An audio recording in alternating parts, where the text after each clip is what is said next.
2 weeks ago.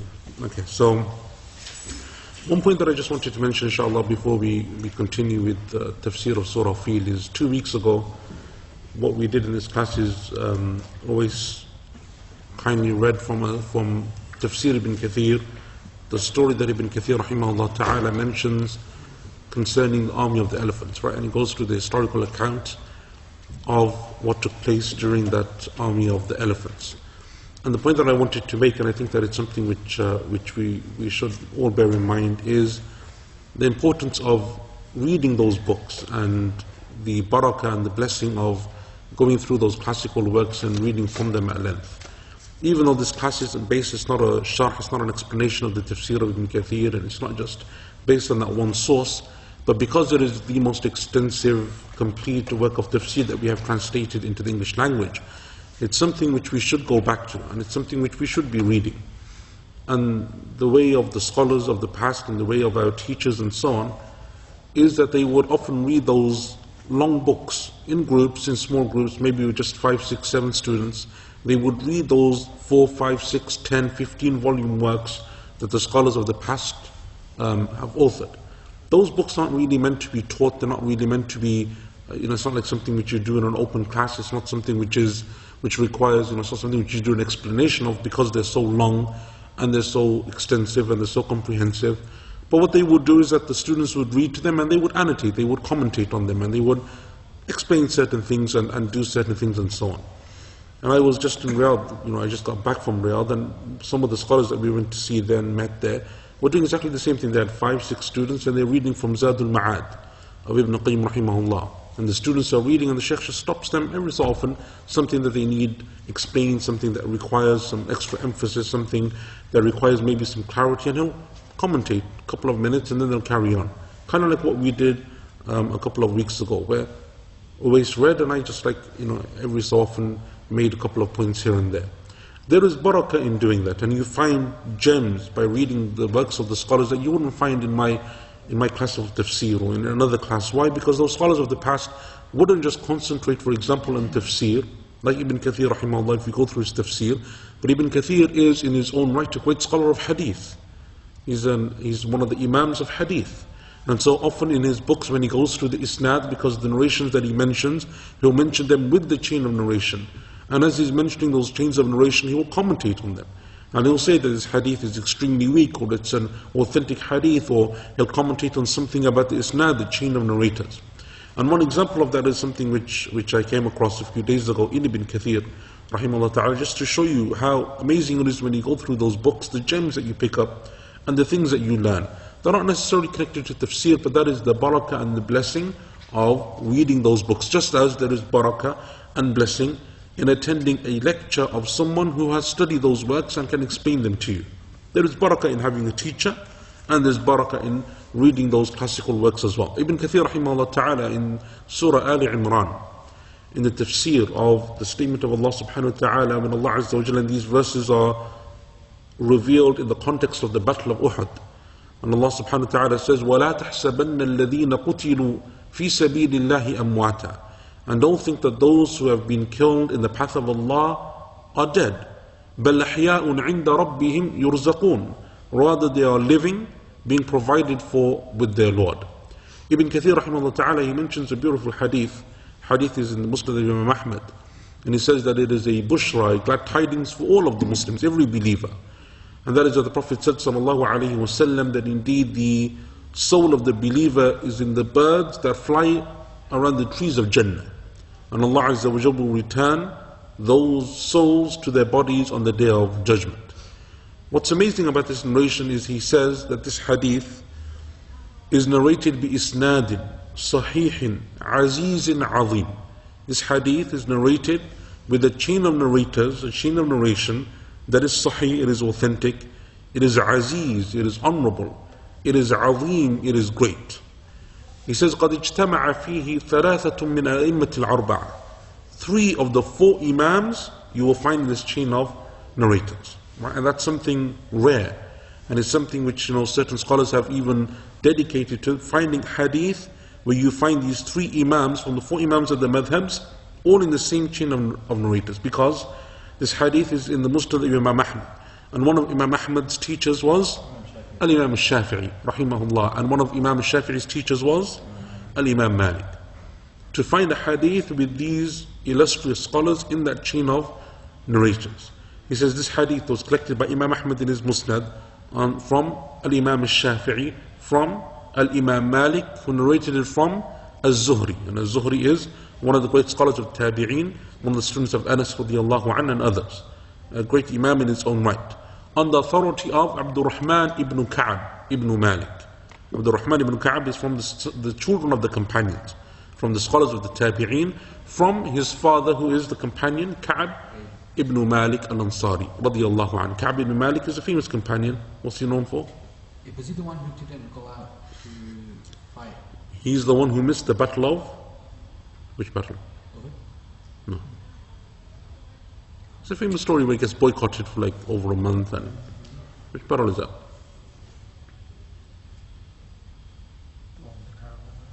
Huh? Tabuk. The battle of Tabuk, where there were a group of companions who didn't go, and one of them was Ka'b ibn Malik, radiallahu anhu.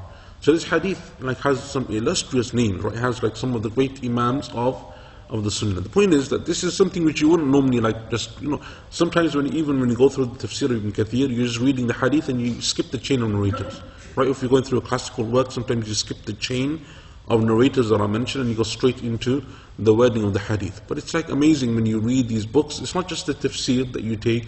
It's not just the opinions of the scholars or the statements of the scholars concerning tafsir.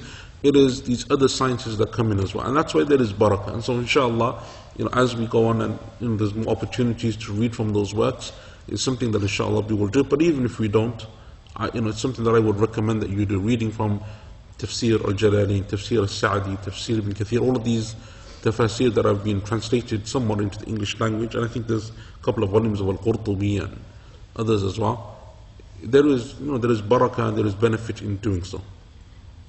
Shaykh, the golden chain, in your opinion? The golden chain, yeah. Who does it refer to? Because I know there's a different position in it. The golden chain of narrators refers to different people.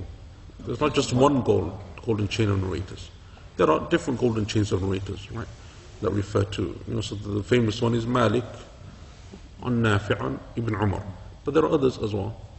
And and then you have isnads like this, right, where you have the famous imams, right, people who, they don't have any doubt concerning their trustworthiness, their precision, their hifth, their memory, and all of that stuff. So, and these are just interesting things that you pick up as you read these books. So last week we went through the first two verses of the tafsir of Surah Al-Fil, in which Allah subhanahu wa ta'ala says, أَلَمْ تَرَ كَيْفَ فَعَلَ رَبُّكَ بِأَصْحَابِ الْفِيلِ. Did you not see what your Lord did with the army of the elephants? أَلَمْ يَجْعَلْ كَيْدَهُمْ فِي تَضْلِيلٍ. Did He not utterly confound their plans?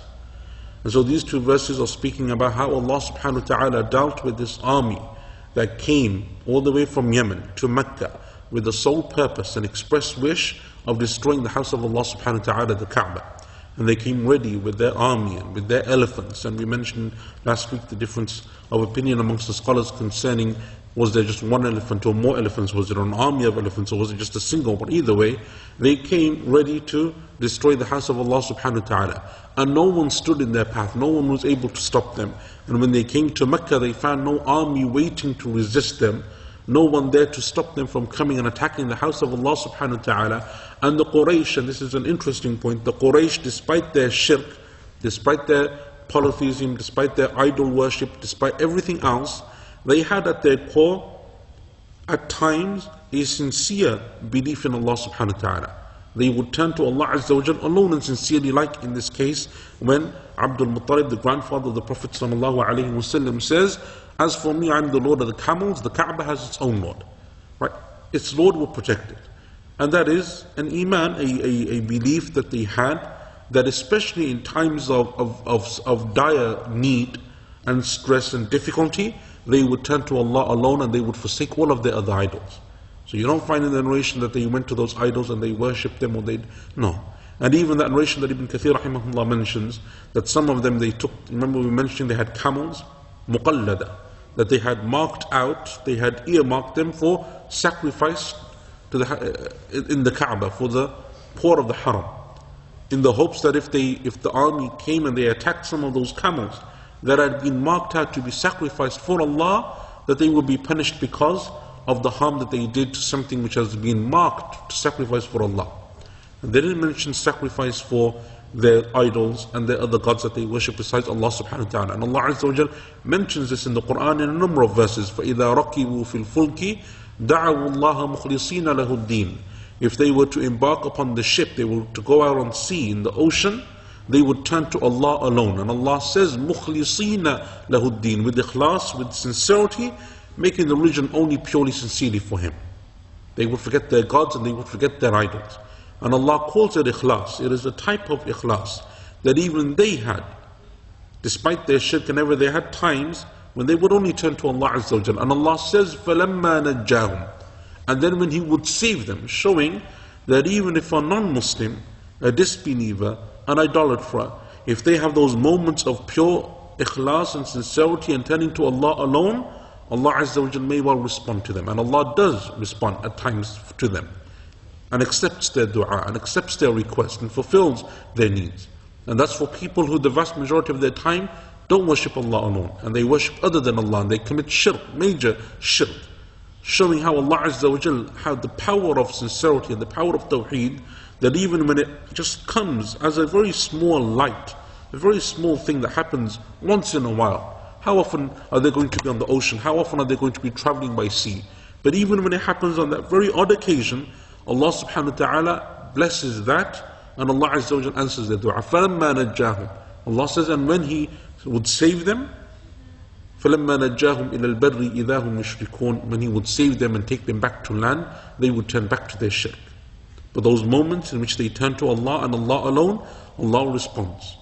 And so what about those people who spend their time only worshipping Allah? Their life is dedicated to the tawheed. Their whole life is based on ikhlas and sincerity in worshipping Allah subhanahu wa ta'ala, making their religion and their worship purely for Him subhanahu wa ta'ala.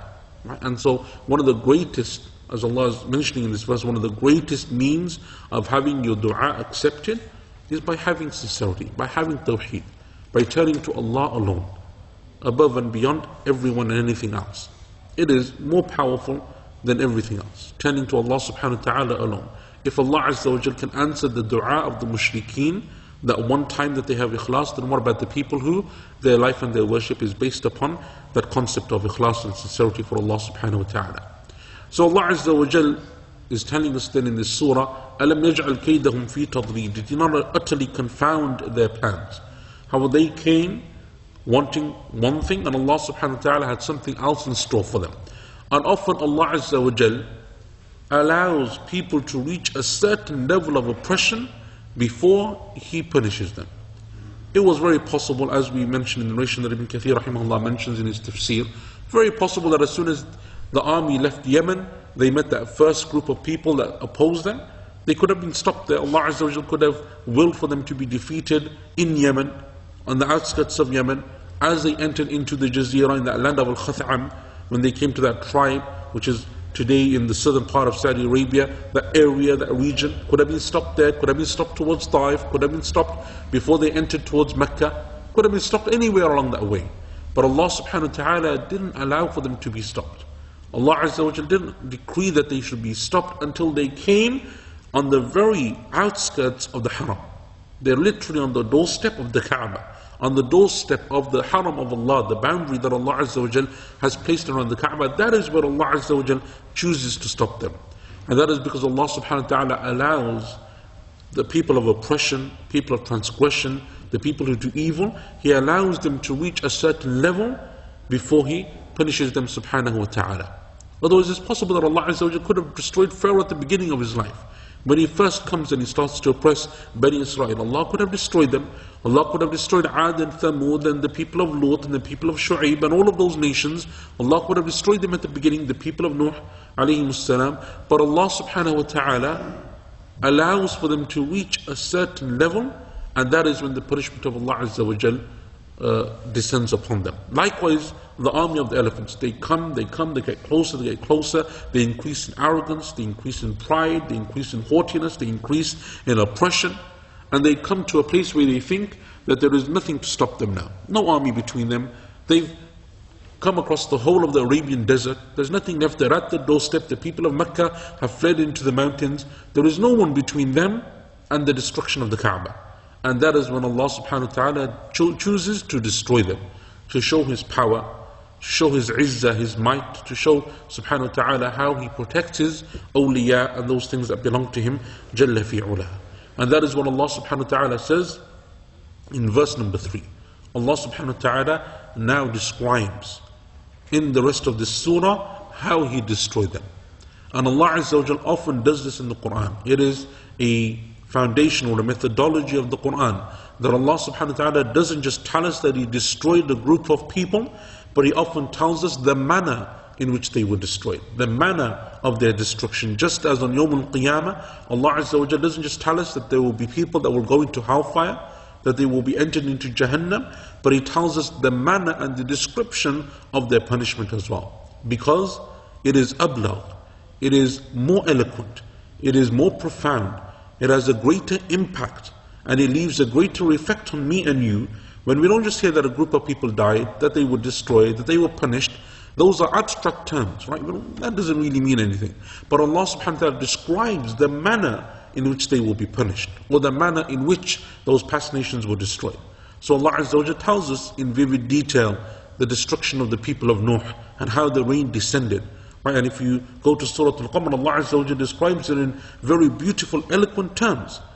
That Allah Azza wa Jalla وَفْتَحْنَا أَبْوَابَ السَّمَاءِ بِمَاءٍ مُنْهَمِرٍ, because the doors of the heavens, right, the gates of the heavens to open, and rain fell forth from them.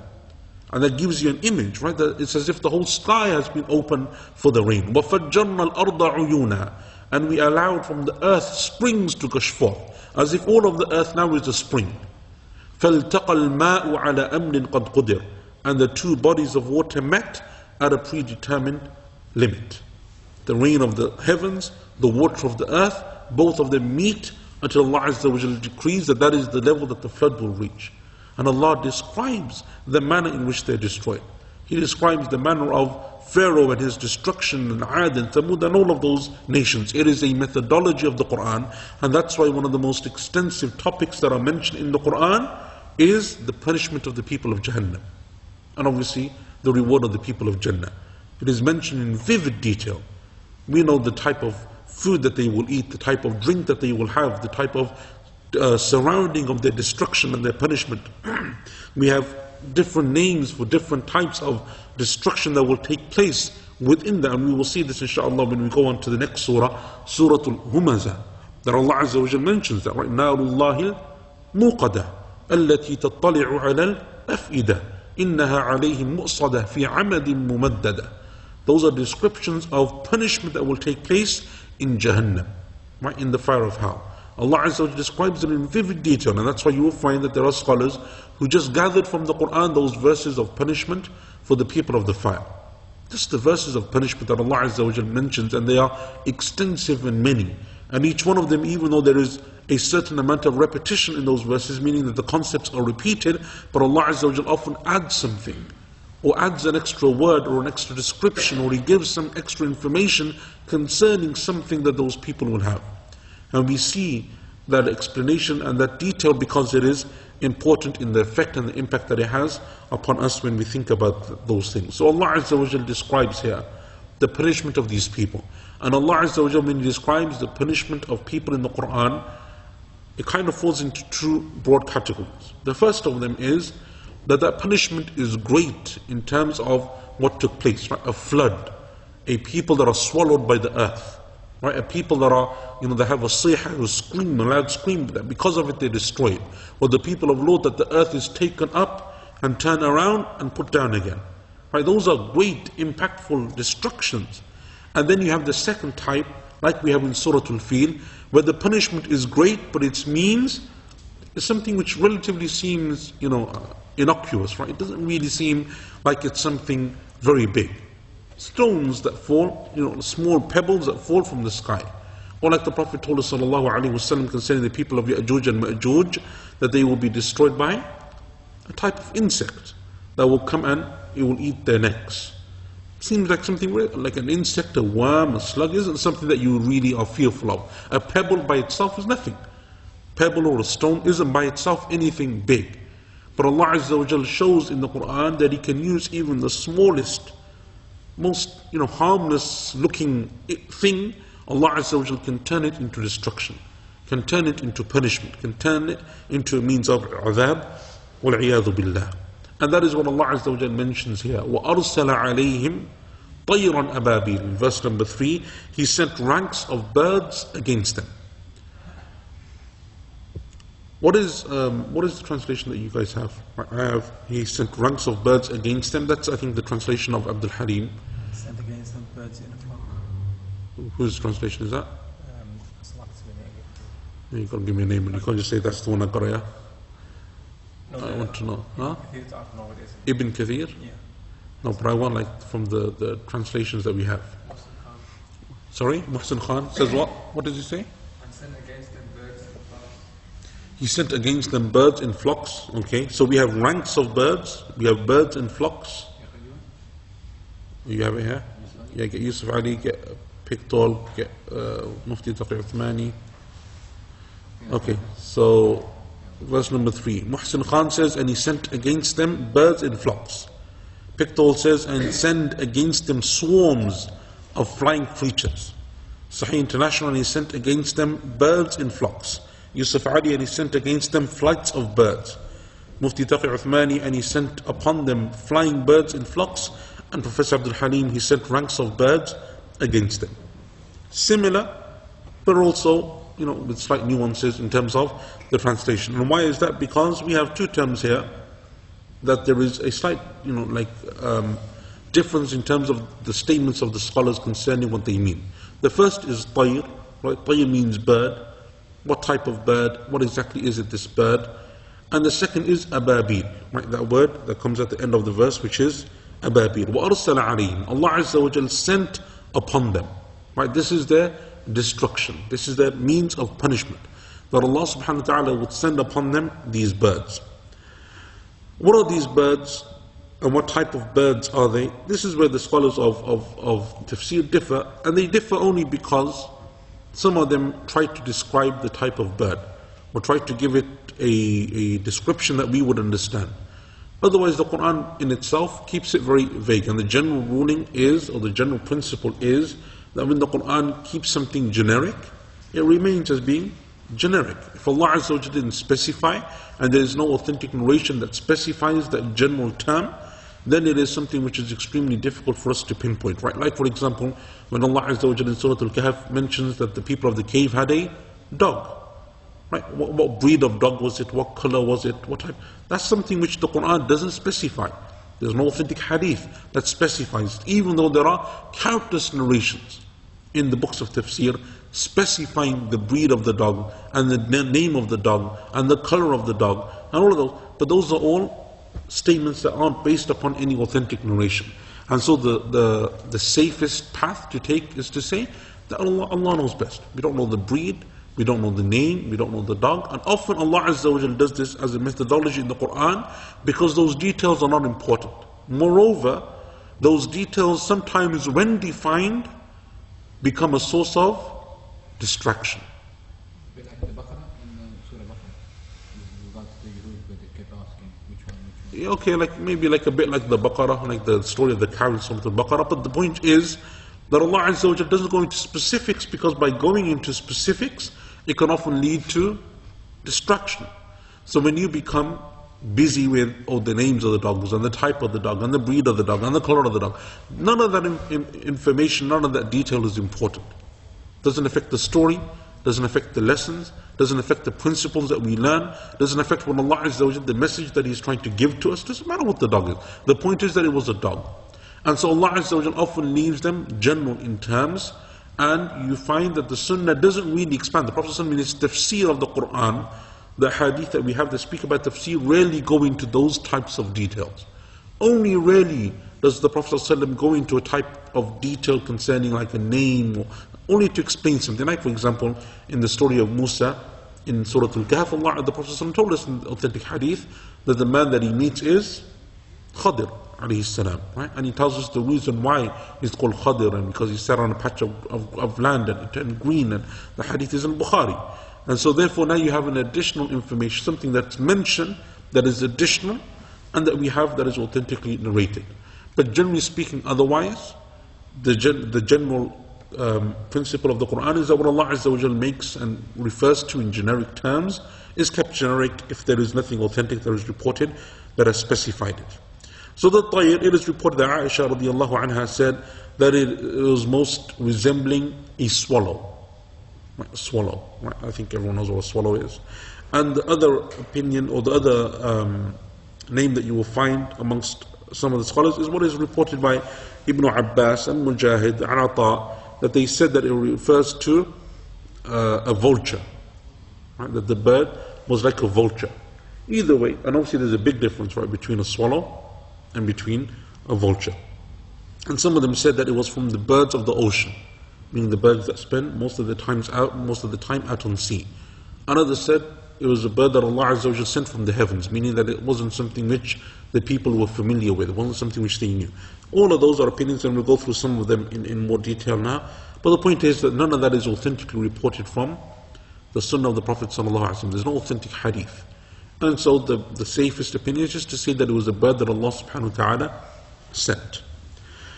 And it's possible that when the companions, especially when they speak about that they give a type of bird, it is to show that it was a bird, right? Just to make it easier for people to understand the concept in a way that is familiar to them. But it doesn't mean that they're specifying the actual type of bird, and Allah knows best. Ibn Hisham said, Al-Ababil al-Jama'at. The word Ababil refers to groups, right, or flocks, right? And that's why it is the most common, and that's like a linguistic interpretation, that the Arabs use it to describe. And Tayr is, as we know, Tayr in the Arabic language is the singular, not the plural. Tuyur is the plural. Tayr is the singular form, right? And that's because when the Quran does this, Tayran, it is to generalize, it is to show that they were a great quantity, it is encompassing in the Arabic language. So even though there were flocks and flocks of birds, they all acted as if they were one, meaning that they had the same mission and they did the same thing. And all of them came with the exact same thing from Allah subhanahu wa ta'ala, meaning that Allah Azza wa Jal decreed that they would punish this army of elephants. Right? So they were as if they were one. Even though the word Ababil, Ibn Hisham says, even if it is described as one, meaning it is used as an adjective, a description of one bird, Tayran, it shows that they came in flocks. Right? And that's how they use it in the Arabic language. So he said that it means that they came in flocks. And this is also reported on Abdullah ibn Mas'ud radiyallahu anhu, and Abu Salama ibn Abd al-Rahman. Abu Salama is the son of the companion Abd al-Rahman ibn Auf radiyallahu anhu, and he passed away. Abd al-Rahman ibn Auf, the companion, passed away whilst Abu Salama was still a young boy. But he narrated some hadith from his father, and he met other companions like Aisha and Usama ibn Zayd and others, and he narrates from them, Abu Hurairah and so on. The point is that these Abdullah ibn Mas'ud radiyallahu anhu, Abu Salama, the son of Abd al-Rahman ibn Auf, they said Ababil means firaq, meaning jama'at, groups. Right? They came as groups, they came in flocks of birds. Ibn Abbas and Al-Dhahak rahimahumullah, they said Ababil yatba'u ba'duha ba'da. Ababil means that they came in groups, one after the other, one following the other. Right, so they came in groups, one following the other. Ibn Abbas radiallahu anhum has another statement that is attributed to him, which is similar. Fawjan ba'da fawj. Wave upon wave, he says. They came as birds, wave upon wave, and they came from the sea. They came from the direction of the sea. Right, and obviously Mecca isn't too far from Jeddah, those places that are on the coast. They came from the direction of the sea. Al-Hasan al-Basri, rahimahullah ta'ala, Qatada, rahimahullah, they said, Al-Ababil al-Kathira, many in number. Al-Ababil refers to that they were many in number. Mujahid, rahimahullah, said, Ababil means that they were dispersed and they were following one another. They were following each other. Ibn Zayd said, Al-Ababil means that they were different. Some came from this direction and some came from that direction, and they came from different places to place that punishment upon the army of the elephants. So we have like differences right here in terms of some of the expressions that the scholars of tafsir are giving. Some of them are saying they're flocks and they're coming together wave upon wave, and others are saying that they are dispersed, right? That they are separated, that they are coming from this side and from that side. And as we said, I think last year sometime when we were going through like some of the principles and methodologies of tafsir, we said that one of the methodologies or one of the principles of tafsir is that rarely do you find a real difference of opinion amongst the scholars of tafsir, amongst the Salaf. I don't mean like after that, like in our times and so on, but if you go back to the early generations, the time of the companions, their students and so on, those early generations of Muslims, in the tafsir of the Quran, it is rare to find a real difference of opinion. But often what they did was that their statements, even though they are different in terms of the words that they use, the expressions that they use, the way that they describe something, in meaning they are the same. In meaning they are the same. As opposed to fiqh. Whereas in fiqh you have actual differences of opinion even amongst the companions and the students of the companions. Real differences of view and opinion in terms of fiqh. In tafsir it is actually very different. It is very few in tafsir that you will find major differences of opinion amongst the early scholars of tafsir. Yes, after that it may happen, and like people came with different views and opinions and so on, but amongst that generation, that's why if we go back to the classical works of tafsir, or the works that rely on classical tafsir, like Ibn Kathir, like At-Tabari, like others, you will find that they rarely have that difference of opinion. And when they do, those scholars will commentate. At-Tabari will commentate. Ibn Kathir will commentate. They'll say that seems to be like, a very weird opinion or something. It's not something which the vast majority of the scholars of tafsir agreed upon. To show that it was only one or two that went out of that body of what the majority said. So you don't find the difference. So this is the same here. There's actually not a difference of opinion.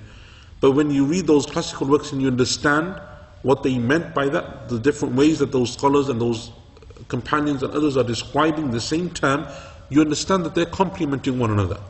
So when some of them say that they came in droves and flocks and they came together, and others say that they came separated from here and from here, they're referring to the same thing, but just from different angles. What they're saying is that those birds came in flocks at a time. I mean that not all of the birds came together at once. They came in flocks, right? A group of a few hundred here, a few hundred there, a few hundred there. So they're separated in that sense, but within each flock, they are together. And that's how you join between those different statements of the scholars. So they came from different directions in flocks. And that's why Ibn Abbas radiallahu anhuma in his tafsir, and they're very specific, the companions and others, in the words that they choose, they're very accurate and precise in what they say. He says, he describes them as wave upon wave. Right? Wave upon wave means they didn't just come all together at once, they came together, but wave after wave after wave. Right? And that's how Allah Azza wa Jal also described, for example, in the Quran, the emergence of Ya'juj and Ma'juj. وَتَرَكْنَا بَعْضَهُمْ يَوْمَئِذِ يَمُوجُ فِي بَعْضٍ. And we will see them on that day coming out wave upon wave. Right? The word mawj in the Arabic language refers to a wave. Right? And that's why even in the sea, right, the waves of the sea are called mawj and waj. So this is why you have that slight difference of expression, but in reality it is the same thing.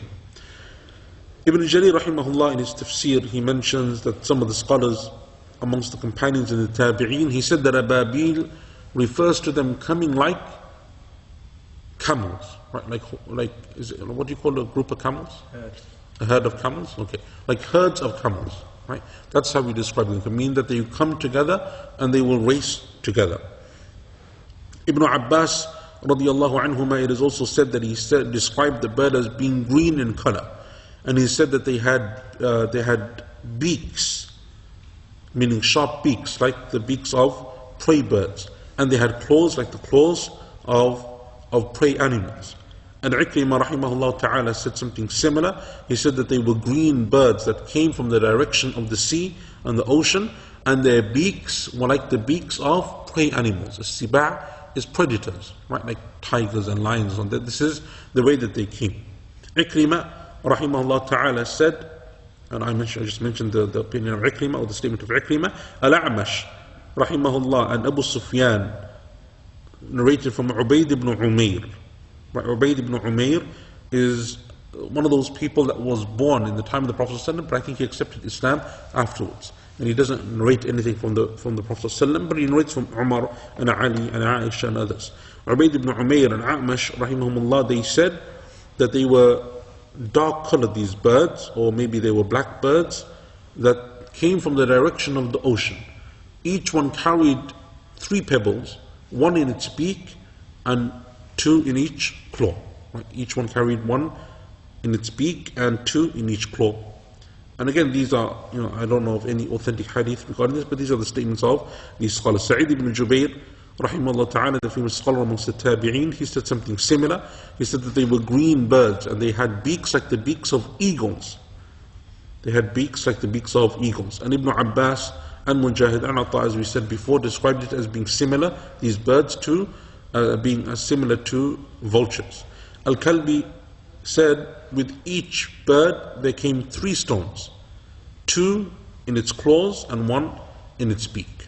2 in its claws and 1 in its beaks. Al-Imam al-Shawkani, rahimahullah ta'ala, he mentioned all of these opinions and he said that we don't know which bird it is, but the opinions and the statements that say that it was a bird, some of them said it is a bird that came from the heavens, others described it to be a certain specific type of bird, like a vulture or a swallow or so on, and others said it is a bird, right? And they left it as being general.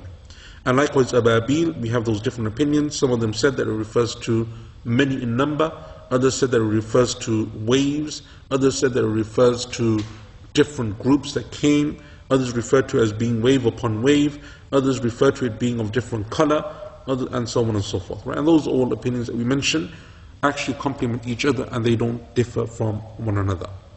Any questions regarding that? Okay, there's a question online. Sayyida asks, is it one of the virtues of reciting Surah Fil helps in curing black magic? Allahu A'lam, I don't know. It's the first time I've come across that. The ones that are like known are like Surah Fatiha, Ayat al-Kursi, Surah Ikhlas, Falaq, Nas. These are the surahs that are like well known for that, but Surah Fil, I don't know. Allahu A'lam. So Allah subhanahu wa ta'ala tells us that this is the manner of their punishment, and Allah Azza wa Jalla is going into detail. So He describes to us the manner of their punishment in detail. The first part of that detail is that Allah subhanahu wa ta'ala sent upon them birds in waves, in groups, meaning that they were a great many in number. Just as it said, by the way, as we mentioned in the narration of Ibn Kathir, that the army of Abraha was also great in number. Right? And that in some of the narrations it said that Abraha was told, you don't need to take such a big army to defeat the Quraysh. The Quraysh doesn't have a standard army, right? It's not like many other countries and states that they have an official army or an actual army. They're just people, right? They're just you don't need to take thousands of people to defeat the Quraysh. But he said, no, I want to show them the power that I have. Right? I want to show, it's a show of force, a show of might, a show for all of the Arabs of the peninsula, that you don't mess with Abraham, you don't mess with his people. And so he came with all of that number. So just as he came with a great army, Allah subhanahu wa ta'ala sent upon them flocks upon flocks of birds. In verse number 4, Allah subhanahu wa ta'ala then says, تَرْمِيهِمْ بِحِجَارَةٍ مِّن سِجِّيلٍ, pelting them with pellets of hard-baked clay. Can we go back to that Quran? Thank you. What's going on there? So Allah Azza wa Jalla says, تَرْمِيهِمْ بِحِجَارَةٍ مِّن سِجِّيلٍ. Muhsin Khan says, striking them with stones of Sijjil. Well, I assume there's like parentheses there that I don't have here, because normally when Muhsin Khan uses the Arabic word, he has brackets and then there's like 3 lines of explanation. But I don't have that here anyway, unless someone else has it. No? Anyway, khalas. Abdul Halim says, pelting them with pellets of hard-baked clay. Mufti Taqi Uthmani throwing upon them stones of baked clay. Yusuf Ali striking them with stones of baked clay. Sahih International striking them with stones of hard clay. And Pictorial, which pelted them with stones of baked clay. Right? Very similar in terms of the translation there. Tarmihim, the word Rama means to throw. Right? And that's why when you go from Hajj and you go to the pillars in Mina, is called, what's it called? When you stone in the days of Hajj, it's called Rami. Right? Rami. Right? That's what it's called. Tarmihim comes from the same word of Rama. Rama yarmi, to throw, to pound, to stone, to strike. Right? All of them are similar in terms of, depending on the context, you would use the correct translation. Tarmihim, that they were pelted, they were struck with hijara, a stone. Min sijil. Right? What is this stone of sijil? Abdullah ibn Abbas radiyallahu anhuma said, hijara min sijil, tinun fi hijara. It is a stone, it is clay, or a stone that is covered in clay, or clay that is within the stone. Meaning that, and we'll come on to this, and that's why the most common translation is that it is a baked type of clay. It is a stone of clay that has been baked, meaning hard baked. And that's where it comes from. Others said as-sijil, and this is like a linguistic tafsir. Abu Ubaidah, who was one of the scholars from the first century of Nahu and Arabic language and so on, he said that sijil in the Arabic language means shadid, hard, strong. Right? So these aren't just like, these are stones that are extremely strong. Others, like Ibn Zayd, and Ibn Zayd, this Ibn Zayd that is being referred to in the books of tafsir, is Abdul Rahman ibn Zayd ibn Aslam, who died in 182, and is from the third generation of Muslims. Ibn Zayd said, Sijil is the name of the lower heaven. Sijil is the name of Sama'ud Dunya, the lower heaven. And it's called Sijil because that is where the stones came from. It came from the lower heaven, and that's why it is called Sijil. This is the opinion of Ibn Zayd. And Imam al-Tabari rahimahullah ta'ala, and this is, as I said before, Imam al-Tabari comments on the opinions of the scholars of tafsir. If there is something that he disagrees with, or something that he thinks is incorrect, or something, he doesn't just stay quiet, he will commentate and he will correct and he will explain. Imam al-Tabari said concerning this opinion, that Sijil is the name of the lowest heaven, he said that this is an opinion of Ibn Zayd. I don't know that it is authentic from any narration, nor even from any logic, nor even from any basis of language. And that's because the names of something is either taken from an authentic narration, or it's something which the people, use their intellect and they come up with a name for something, they will agree, or it's taken and extracted from the language itself, or from the a'raf and the customs of the people, right? And the way that they're used to doing something and calling something, give it a name and it becomes famous. He said none of this applies to this opinion of Ibn Zayd. We don't have an authentic narration saying that Sijil is the name of the lower heaven. It's not something which you can just make up, why intellectually, where do you get that from? And nor is it something which has a basis in the Arabic language. And so obviously he's commenting to saying that this is an opinion which is extremely weak. Right? Others said, and this is said that it is from Ikrimah, he said that it is the name of an ocean, and it is where the stones came from. Right? It is the name of the ocean that the stones came from, and again that is something which Allahu A'lam, but it is again, like, where do you get that from? Az-Zujaj, who is also one of the scholars of the Arabic language, he said as-Sijil, it came from, there were stones that had the names of those people on them, and that is what a Sijil is referring to. It is something which had the names of those people upon them, and that's what they were punished with.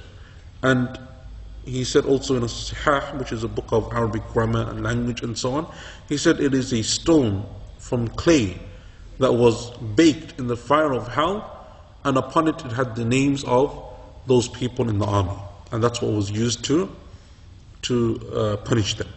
Abdul Rahman ibn Abza rahimahullah ta'ala was from the Tabi'een, from the students of the companions, and he lived during the time of Umar and so on. And there's a famous narration when Umar radiallahu anhu was the Khalifa, that he met with a group of his governors that had come to see him, or he met with, one person, and or a group of, I think it was a group of governors, and he asked them, who did you leave behind, right, in terms of who did you deputize now that you're not in those places?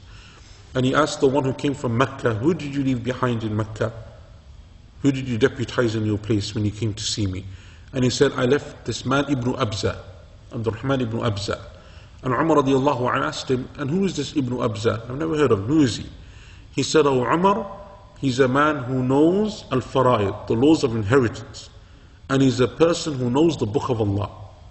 He's a Qari al-Quran, right? He's someone who knows the book of Allah Azza wa Jalla. And generally in the works of the Salaf, or in the classical text that we have, the word Qari is not the way that we understand today Qari. Qari today means a reciter. In classical Islam, or in classical text, the Qari is the one who understands, who reads, yes, but that was a given, right? Reading was a given. Who understands the book of Allah Azza wa Jalla, meaning they have the tafsir of the Quran. Right? And only when they have the tafsir are they called Qari. Just as the term Hafidh in olden days wasn't used for someone who memorized the Quran. Right? You would say, Yahfadh kitab, he memorized it, but they wouldn't call him Hafidh. What is Hafidh? Hafidh is someone who's memorized thousands of hadith. Right? Only when you've memorized thousands of hadith, like Hafidh ibn Hajar, Al-Hafidh al-Mizzi, Al-Hafidh al-Dhahabi. Those people are called Hafidh because they have memorized. The Quran was a given, right? It wasn't even something that you'd, it's something which is so basic that you don't even, it doesn't deserve a title, it's just something which everyone does. Al-Hafidh is the one who's memorized thousands of narrations of hadith on top, right? And according to that, none of us would be Hafidh, right? And according to that Qari, none of us would be Qari, because obviously, and it just shows how over time, when standards drop and so on, and then we use terms that were known for something. And that's why when you read the biographies of these scholars and you come across a narration like this, oh, he was a Qari, and you're like, oh, okay. He just recite the Quran. That's not what he means. He means that he understood the Quran. He was a scholar of tafsir. So anyway, he said to Umar, he's someone who knows the laws of inheritance, and he's someone who is a person of the Quran. He knows the Quran. And Umar said, then in that case, and he's from the Mawali, he said. Mawali is meaning he's from the freed slaves, meaning he's not an Arab. And in one narration, Umar said to him, how can you leave as the governor of Mecca someone who's not from Quraysh, right? Someone who's not from the Arabs. He's a non-Arab, a free slave, and you leave him as the governor of Mecca. And the Quraysh are known obviously for their, their status and what have you. He says to him that he's a person who knows fara'id, he knows the laws of inheritance, and he's a person who knows the book of Allah subhanahu wa ta'ala. So then Umar radiallahu anhu said, then in that case, let it be. For I heard the Prophet say sallallahu alayhi wa sallam that indeed Allah Azza wa Jal will raise people with this book, and He will cause others to be lowered through it. Right? So the Quran, the companions, when they heard people, were people of the Quran, people who were Qurra of the Quran, meaning they understood the Quran, they had the tafsir of the Quran, they understood the Quran. The companions would respect those people and they would honor them. And they would know that they are worthy of positions of responsibility and so on, irrespective of their background, irrespective of their race and their color and everything else, because of the knowledge that they had acquired. Right? And that's why you have those famous stories of the likes of Ata, rahimahullah ta'ala. Right? Ata is the famous scholar of his time from the students of Ibn Abbas. But Ata is a man who is short in stature, and he is dark-skinned, and he's a free slave, and he's blind, and it said that he had disabilities, meaning that everything you can kind of think of that would cause a person to kind of be overlooked and put aside and not really, no one pays attention. Ata had all of that stuff. If you read his biography and his description, blind and weak and dark skin color and everything else, a free slave and everything. But despite all of that, he was from the greatest scholars of his time, from the greatest scholars and ulama of Mecca. It is said that one of the Khalifas of the Abbasids, one of the Umayyads, came to Mecca to perform Hajj, and the Umayyad, the capital was in Damascus. He came to Mecca to perform Hajj, and he had with him his sons. And he came to Mecca, and Mecca in that time, we're still talking about relatively early on. This is the students of the companions are alive, so it's very early on.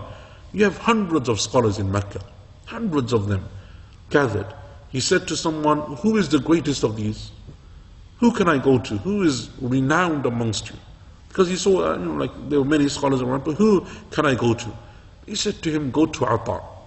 There's no one like Ata. And it said that in Hajj, the Umayyad Khalifa used to say, no one gives fatwa in Hajj except Ata. Right? Like now when you go for Hajj, everyone's got their own mufti, right? And everyone's got their own Shaykh, and everyone's giving fatwa. In those days, it used to be said, in Hajj, no one gives fatwa except Ata. Ata is everyone's reference point, rahimahullah, because of the knowledge and his status that he had. The Khalifa heard about Ata, so he comes to see him, and he sees this man, and he's praying. In the Haram, he's praying. And he has a set number of rak'ahs that he would pray during that time that the Khalifa happened to come upon him. So he's praying, and his prayers are relatively long, and when he finishes, he's about to get up again, and his son or someone next to him says, the Khalifa is waiting for you. But he carries on. He has a certain number of rak'ahs that he wants to finish, right? And it's not out of disrespect for the Khalifa or trying to ignore. This is his routine, and he's not going to change his routine for anyone. This is how he worships Allah subhanahu wa ta'ala. He prays and then until he finishes, and then he goes and he meets the Khalifa. The Khalifa, when he leaves from Ata, he says to his sons, "O my sons, seek knowledge. For I have never seen anyone honored in a way that Ata was honored, and anyone humbled today like your father was humbled." Right? He is honored, and we have been humbled. Why? It's not because, and he's the Khalifa obviously, and Ata is just, like a regular person. It's not, doesn't have any position in the government or anything. But that's because of the knowledge and the status that he got. The Khalifa would come, and he would sit, and he would wait for someone like Ata to finish no matter how long he took because of that knowledge, right? And that's why some of the scholars said that everything that a person has, usually, from your profession and from your skills and from your tribe, and it normally comes back to your parents, right?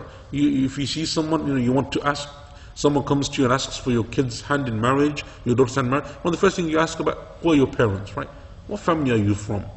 Right? If someone comes and they're claiming something, you normally want to know about their background and where they come from and who their parents were and whatever. Except with knowledge. The vast majority of the people of knowledge, we don't know anything about their parents. Their parents were general Muslims, didn't have anything, they weren't people of knowledge themselves. They weren't people who were well known necessarily for having a great amount of knowledge or anything. They were average Muslims. But those scholars, knowledge scholars are the only ones that the Khulafa, they inherit from their parents, right? The Khalifa passes away, his brother becomes the Khalifa, his son becomes the Khalifa, his nephew becomes the Khalifa. A great wealthy businessman, where did you get your wealth from? Especially in the olden days, oh, my father left it as inheritance, right? Our family has a business. This is your name, right? You have a name that's known in your tribe, in your community and wherever. It's your father's name, it's your grandfather's name, it's your great-grandfather that had that name. Except with knowledge. You can have nobody before you as a scholar, and still you can have that great status. And that's what Ata is. Ata doesn't have anyone before him. His father is not well known. Himself is a free slave. But because of that status, Allah subhanahu wa ta'ala gave him a great position. Right? Just as in our time, Shaykh bin Baz, rahimahullah ta'ala. Shaykh bin Baz was someone who doesn't come from a well-known family in Saudi Arabia, doesn't have a position in terms of his family, in terms of, a lot of the Saudis and in the Gulf countries, they come from tribes, and those tribes are well known, and they have positions amongst them, and they're known who they are. Shaykh bin Baz doesn't come from any famous tribe. He isn't one of those people that comes from any of that stuff. And he's blind, and he's generally he looks like a weak man. He's not like someone who's built or strong. But what is he known for? He's known for his knowledge. And because of that knowledge, he would have kings and princes and other people coming to him in his house, sitting with him and eating with him. And they would come and they would do that to honor him because of his knowledge. Right? And because of his status that Allah subhanahu wa ta'ala gave him through that knowledge. So the point is, and I actually don't know how we got from Tafsir sort of feel to Shaykh bin Baz.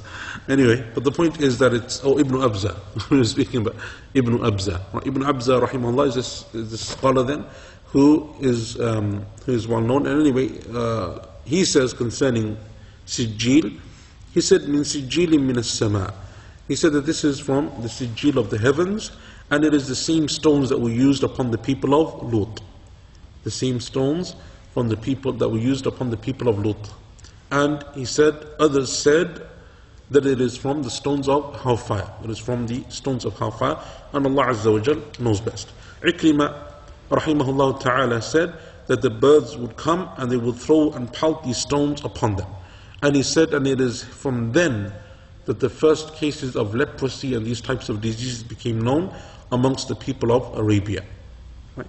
And that's because, as we mentioned, Ibn Kathir rahimahullah mentions in that narration, that not everyone died straight away. Right? He says that some of them perished immediately, and others from amongst them lived. Right? And they survived a number of hours or days or weeks, and they would find parts of their bodies falling off, and they're slowly deteriorating and slowly diminishing. And So some of them said it is like a type of leprosy that came upon them, that continued and continued until eventually they died. And in that narration it said that Abraha was from amongst those people who only died as he was all the way back towards Yemen and entering into the land of Yemen, and that's when he finally succumbed and he died. And Allah Azza wa Jal knows best. Did the narration say it's where leprosy started from? As in, This is what Ikrimah says. so therefore, would Ikrimah have said that one of the... No, not leprosy isn't from the whole world. This is when it first became known in Mecca. Okay. Yeah, it doesn't mean it's like there was no leprosy before this time. It means that this is when this first case was known amongst the people of Mecca. And Allah knows best.